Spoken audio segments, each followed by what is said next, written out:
नमस्कार कन्हैया बाबू। मैं अतुल मिश्रा बोल रहा हूँ। कन्हैया बाबू, तुमको बहुत बहुत धन्यवाद। तुम भी बिहारी हो, हम भी बिहारी हैं। हालांकि तुम क्रांतिकारी हो और हम जैसे लोगों को भक्त, संघी, चड्डी इत्यादि नाना प्रकार के नामों से बुलाया जाता है। तुम उन सबको धन्यवाद शुक्रिया बोले जो लोग जेएनयू के साथ चट्टान की तरह खड़े रहे। तो चलो एक बार मुआयना किया जाए कि वो लोग आखिर थे कौन। देखो, सबसे आगे थे युवराज राहुल गांधी, जो डेमोक्रेसी के भेष में राजतंत्र चला रहे हैं। हालांकि पिछले 3-4 सालों में धकापेल लपेटे गए हैं अलग अलग राज्यों में।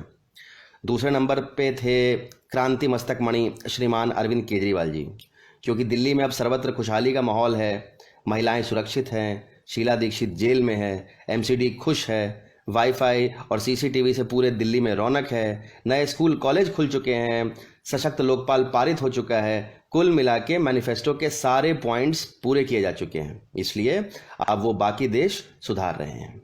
बिहार में लालू को गले लगाकर करप्शन भगाए, फिर वेमुला की मौत पर सियासत करने के लिए हैदराबाद गए। आजकल जेएनयू के चक्कर लगा रहे हैं, काहे कि फुटेज खाने की असली जगह वही है।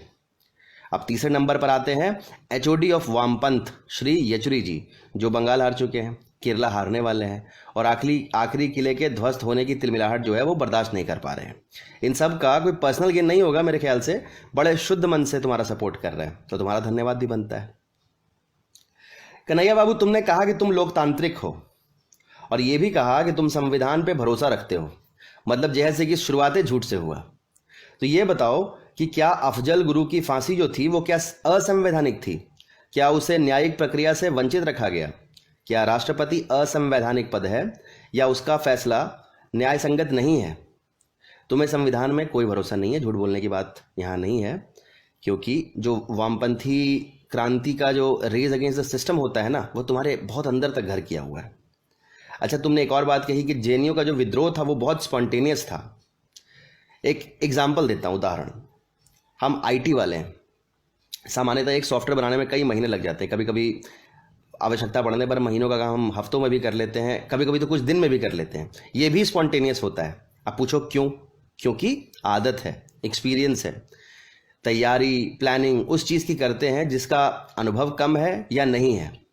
अब जेएनयू वाले तो कुख्यात हैं बेसर पैर की क्रांति करने के लिए। अब इसको आप स्पॉन्टेनिटी कहिए या अभ्यास कहिए, सब एक ही बात है। अच्छा, एक और बात कही तुमने कि हम भारतीय भूल बड़ी जल्दी जाते हैं। ठीक कहा। अब क्रांति शुरू हुई थी भारत के टुकड़े कराने के लिए, लेकिन उसकी तो अब कोई बात ही नहीं करता। ना तुम करते हो, ना केजरीवाल करते हैं, ना राहुल गांधी, ना येचुरी, ना मीडिया। भूल गए होंगे शायद। अब फिर कहते हो कि भारत से नहीं भारत में आज़ादी चाहते हो। वाह, तुम भी भूल गए। कश्मीर की आज़ादी के सपने शायद पुलिस के डंडे के साथ छूमंतर हो गए। खैर, ठीक हुआ, क्योंकि अगर मामला आर्मी तक पहुंचता तो तकलीफ तो होती, साथ में दर्द भी होता। अच्छा, फिर तुमने अपने हेविली सब्सिडाइज्ड एजुकेशन को खूब जस्टिफाई किया कि जो कमाया है वही खा रहे हैं। देखो, पहली बात तो ये है कि कुछ नहीं कमाया और खाया दबा के, वो भी 10-10, 15-15 साल। और फीस में छूट पढ़ाई के लिए दी गई है, क्रांति के लिए नहीं। ये बात समझना बहुत ज़रूरी है, काहे कि ना तो तुम अकेले गरीब हो और ना ही अकेले होनहार। अब हमारे ही बिहार का कोई गरीब लड़का पीएचडी करने के लिए जेएनयू का मुंह ताक रहा होगा, लेकिन एडमिशन कैसे मिले भैया? यहाँ तो क्रांति चल रही है। तुमने कहा कि जेएनयू पर जो हमला था वो नियोजित था, पूर्व नियोजित था। ये भी ठीक कहा। हमारा एक संविधान है, आईपीसी है, उसमें धाराएं हैं, अलग अलग प्रावधान है। चोरी के लिए अलग, हत्या के लिए अलग, देशद्रोह के लिए अलग, जिसके लिए तुम अंदर गए थे। ये सारा पूर्व नियोजन जो है वो हमारे महान लॉ मेकर्स करके गए हैं। आपके आराध्य बाबा साहब भी थे उसमें। अब जब कोई बुरा काम करेगा तो पकड़ा जाएगा, वाजिब सजा भी पाएगा। ये सब नियोजित है और निर्धारित भी। देखिए, अब आप बड़े घर का हवा खा के आए, उसी प्रणाली के अंतर्गत। बेल पर छूट भी गए, आप बाहर निकले गरज रहे हैं, उसी प्रणाली के अंतर्गत। तुमने सीमा पर मरते हुए जवान के लिए कहा कि तुम्हारा भाई है क्या? देखो, पहली बात तो ये कि एक बहुत ही संवेदनहीन टिप्पणी थी, और दूसरी बात, जिस पार्टी पर कीचड़ उछाल रहे हो उसे एक बार बारीकी से स्टडी करो। न जाने कितने वीके सिंह, कैप्टन अभिमन्यु और राज्यवर्धन सिंह राठौड़ जैसे लोग निकल आएंगे। और एक बार अपने लाल सलाम खेमे की ओर देखना कि नक्सली कितने और जवान कितने। लेकिन जानना चाहते हो तो सुनो, हमारे दादा परदादा भी किसान थे और हमारे भाई बंधु सेना में भी हैं। तुमने कहा कि एक्स आर्मी मैन का रिमोट कंट्रोल नागपुर में है, मतलब वो आरएसएस के द्वारा संचालित है। दुनिया में दो ही अनुभव शुद्ध हैं कॉमरेड, पहला शौर्य जो तुम में बिल्कुल नहीं है, और दूसरा सिंगल मॉल्ट जो खरीदने के लिए कमाना ज़रूरी है, लेकिन उसके लिए तो कॉलेज से निकलना पड़ेगा।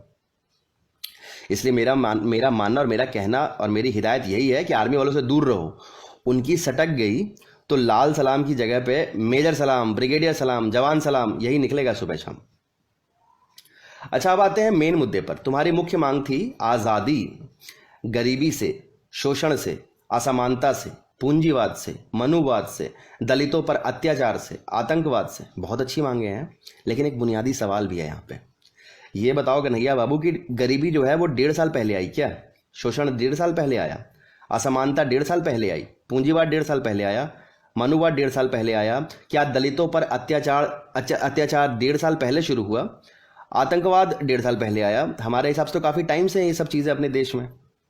तो ये चेतना कहाँ थी अभी तक? मोदी के पीएम बनने का इंतजार कर रही थी क्या? और अगर छोटा भीम आ जाता तो नो शोषण, नो पूंजीवाद, नो दलितों पर अत्याचार। अच्छा, केजरीवाल को तुम मानते भी हो और सच्चे दिल से फॉलो भी करते हो, ये सुनकर, ये जानकर बड़ा अच्छा लगा। देखो, केजरीवाल जी को अक्सर कुछ लोग मिल जाते हैं, जैसे कि सड़क पर भीख मांगने वाला एक बच्चा अक्सर उनकी बड़ाई करके निकल जाता है। कभी कुछ पत्रकार उन्हें बताते हैं कि कैसे पूरी कायनात उनके खिलाफ है और मोदी के साथ है। सीनियर ब्यूरोक्रेट जो हैं वो अक्सर उन्हें अंदर के सीक्रेट बताते रहते हैं। पुलिस वाले बताते हैं कि कैसे वो इतनी मोहब्बत के बावजूद भी उनके साथ बदसलूकी करने को बाध्य हैं। पता है इन लोगों की विशेषता क्या है? ये सब अननोन और अननेम्ड लोग होते हैं, ठीक उसी पुलिस वाले की तरह जो तुम्हारा अनन्य मित्र बन गया था, जो लाल सलाम के बारे में कौतूहलवश पूछ रहा था। अगर वो काल्पनिक ना होता और असली डंडाधारी पुलिस वाला होता और उसे पता चल जाता कि झारखंड और छत्तीसगढ़ में जो पुलिस की जीपें उड़ाते हैं वो सब लाल सलाम वाले होते हैं, तो तुम्हारे तबले सुझा देता। तबले समझते हो ना? खाली पैंतराबाजी से कुछ नहीं होगा, क्योंकि कन्हैया बाबू पैंतराबाजी तो रवीश कुमार की भी नहीं चली थी, जब बिजली बत्ती बुझा के अंधेरा करके अपने स्टूडियो में पता नहीं क्या क्या बक रहे थे। अच्छा, एक जोक बड़ा अच्छा मारे तुम कि जेएनयू वाले भारी टर्मिनोलॉजी में बात करते हैं। 16 आने सही बात है। इंसान जो है वो 2 केस में क्लिष्ट भाषा का प्रयोग करता है। एक तो तब जब बहुत ज़्यादा जानता हो, और दूसरा तब जब नॉलेज थोड़ी कम हो। अब तुम लोग जेएनयू से बाहर तो निकले नहीं, थोड़ा बहुत लाल सलाम साहित्य पढ़ लिए, थोड़ा झोला छाप कॉमरेडों का भाषण सुन लिए, चाय पी लिए, मोमो खा लिए। इससे भाषा हो गई भारी, ज्ञान हो गया हल्का और आवाज़ हो गई तेज। अच्छा लगा ये जान के कि तुम अपने आप को हिंदू बताने में थोड़ा सकपका गए। तकरीबन 2-3 सेकंड का पॉज था, और वो ठीक भी था। जेएनयू एक एलिट संस्था है और हिंदू धर्म वहाँ पर आउट ऑफ वोग है, क्योंकि सनातन धर्म के गूढ़ रहस्य समझने लायक ना तो वहाँ पे किसी में विवेक है और ना ही मंशा। तुम हिंदू नास्तिक हो। हिंदू नास्तिक, देखो हिंदू नास्तिक कहना जरूरी नहीं है, मतलब हिंदू लगाना अनिवार्य नहीं है, क्योंकि हिंदू धर्म ही इतना परिपक्व है जो किसी को नास्तिक बनने की आज़ादी देता है। यहाँ पर कोड़े और पत्थर नहीं पड़ते। अच्छा, नास्तिक से याद आया, वो इंशाल्लाह इंशाल्लाह कौन कर रहा था? तुम तो खैर नहीं थे, तुम करने वाले नहीं थे, तुम कराने वाले की टीम में थे। तुम्हारी नास्तिकता बड़ी सिलेक्टिव है यार, माशाअल्लाह। अच्छा, अब आते हैं प्रधानमंत्री पर। वैसे माननीय प्रधानमंत्री बोलना जरूरी नहीं है। तुम्हारे जो परम पूज्य आराध्य देव श्री केजरीवाल जी हैं वो तुम्हें कावर्ड, साइकोपैथ और पता नहीं क्या क्या बोल चुके हैं। मोदी जी ना बुरा माने ना रिएक्ट किए, बस इग्नोर कर गए। तुमने कहा कि मोदी ख्रुश्चेव की बात कर रहे थे, स्टालिन की बात कर रहे थे, तुम्हारा मन किया कि उनका सूट पकड़ के बोलें कि महाशय जरा हिटलर की भी बात कर लो। वाह वाह झोला छाप कॉमरेड, वाह, बहुत उत्तम विचार हैं आपके। पहली बात तो तुम हिटलर कहते हो और सूट पकड़ने की इच्छा भी रखते हो। अगर मोदी तानाशाह होते तो सूट तो छोड़ो, बूट छूने की कल्पना भी नहीं कर पाते। जुमले से बड़ी परेशानी है तुम्हें, मोदी के जुमलों से बड़ी परेशानी है ना, पर मन की बात, माँ की बात, ये सारे जुमले बोलते हो। समानता के लिए लड़ते हो, पर खुश इसलिए हो क्योंकि जेएनयू इकलौती ऐसी संस्था है जहां पे आरक्षण मिलता है, दबा के आरक्षण मिलता है। ये कहते हो कि मोदी को 69% लोगों ने नकार दिया, लेकिन डेमोक्रेसी है बालक, यहाँ स्वीकारने वालों की संख्या देखते हैं, नकारने वालों की नहीं। और मोदी को जो स्वीकारने वालों की संख्या है ना, वो बहुत ज़्यादा है। तुमने कहा कि लड़ाई लंबी है, चलेगी, इसमें कोई संदेह नहीं है, निसंदेह चलेगी। लाल क्रांति एक ऐसी क्रांति है जिसका ना आदि है, ना मध्य, ना अंत। नीला कटोरा जैसा तुम्हें जेल में मिला था, वैसा ही नीला कटोरा एक आसमान का है, उसके नीचे लाल कटोरा क्रांति से बहे खून का। बहाते रहो, नेतागिरी झाड़ते रहो, हर बात पर ताली बजाने वाले टटपूंजे समर्थकों के बीच घिरे रहो। अपनी गरीबी बेचो, दूसरे की मौत बेचो, माँ बाप का दर्द बेचो, माइक पे चीखो, जेल जाओ, फिर आओ, और ये सारा क्रम फिर से दोहराऊं। धन्यवाद।